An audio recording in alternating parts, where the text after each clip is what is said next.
नमस्कार, विठ्ठल बोलेमध्ये स्वागत। मी विठ्ठल पाटील। कोल्हापूरच्या नांदणी येथील जैन मठातील हत्तीन महादेवी उर्फ माधुरी हिला गुजरातला वनतारामध्ये नेल्यानंतर कोल्हापुरी हिसका दिसताच वनताराची यंत्रणा आणि अंबानीची यंत्रणेने प्रचंड धसका घेतल्याचे आज दिसून आले। वनताराचे मुख्य कार्यकारी अधिकारी आणि इतर अधिकारी खास विमानाने कोल्हापुरात पोहोचले। खासदार धैर्यशील माने आणि खासदार धनंजय महाडिक यांनी दिल्लीतून सूत्र हलवल्यानंतर वनताराची यंत्रणा ही हल्ली। गेले 2 दिवस कोल्हापूर जिल्ह्यात मोठ्या प्रमाणात खळबळ उडाली असून महादेवी उर्फ माधुरीला गुजरातच्या दिशेने नेल्यानंतर अंबानी आणि जिओच्या विरोधात प्रचंड जनक्षोभ उसळला। जिओचे मोबाईल कार्ड पोर्ट करण्याकडे लोकांचा कल वाढला।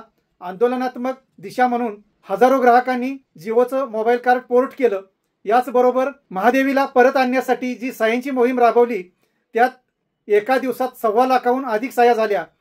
यामुळे एकूणच या यंत्रणेवर दबाव पडला। अखेर धैर्यशील माने आणि धनंजय महाडिक यांनी आज दिल्लीत सूत्रे हलवून केंद्रीय वन मंत्र्यांसह सत्ताधारी अनेक नेत्यांना याबाबत वस्तुस्थिती समजावून सांगितली आणि कोणत्याही परिस्थितीत नांदणीची हत्तीन नांदणीला पोहोचली पाहिजे असा आग्रह धैर्यशील माने आणि धनंजय महाडिक यांनी धरला।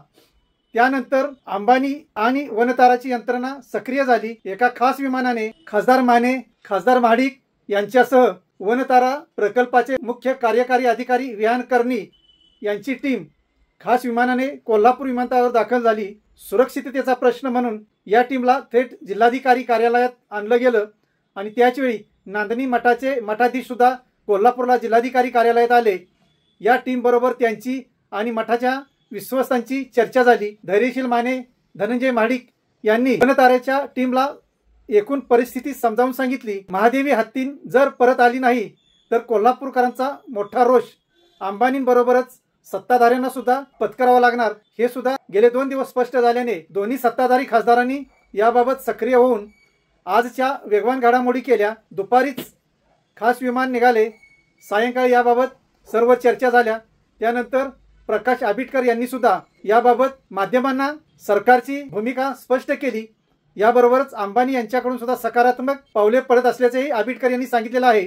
सगळ्या समाजाच्या किंवा कोल्हापूरवासियांच्या भावनांप्रमाणे वनतारातून आपली महादेवी किंवा माधुरी हत्तीन जी आमची आहे ती इकडे येण्यासाठी ज्या काही आवश्यक प्रक्रिया पार करायला पाहिजेत त्या प्रक्रिया पार करण्यासाठी आपल्याकडून सर्वतोपरी सहकार्य होईल अशा स्पष्ट पद्धतीचे सकारात्मक संदेश त्यांनी दिलेत की ज्याचा उपयोग आपल्याला होईल। आता भाग दुसरा आहे की या सगळ्यामध्ये आपल्या सगळ्यांना अपेक्षित आहे की कुठल्याही परिस्थितीमध्ये आपल्या नांदी मठाचा जो हत्ती आहे तो आपल्याकडे परत यायला पाहिजे। सगळ्या जनमानसांची भावना लक्षात घेऊन दोन्ही खासदारांनी केंद्रीय मंत्र्यांकडे केलेल्या शिफारशीनंतर सकारात्मक पद्धतीने शासनाचा ॲफिडेव्हिट सादर करण्यासाठी सुद्धा आम्ही सगळेजण प्रयत्न करू। कोल्हापूरवासियांच्या भावना केंद्रीय आमच्या वनमंत्र्यांच्या माध्यमातून सुप्रीम कोर्टामध्ये सुद्धा देण्याबद्दल आमचे दोन्ही खासदार आणि आम्ही सगळेजण प्रयत्न करतोय, ज्याच्या माध्यमातून कोणत्याही परिस्थितीमध्ये आपल्याला अपेक्षित असणार जी काही महादेवी हत्ती आपल्याकडे यायला पाहिजे आपल्या नांदणी मठामधला पूर्वीपार जो काही परंपरा आहे त्या पद्धतीने येण्यासाठी शासनाकडे आणि शासनाच्या माध्यमातून सुप्रीम कोर्टामध्ये सुद्धा अतिशय ताकदीने आणि शक्तीने आपण प्रयत्न करूया।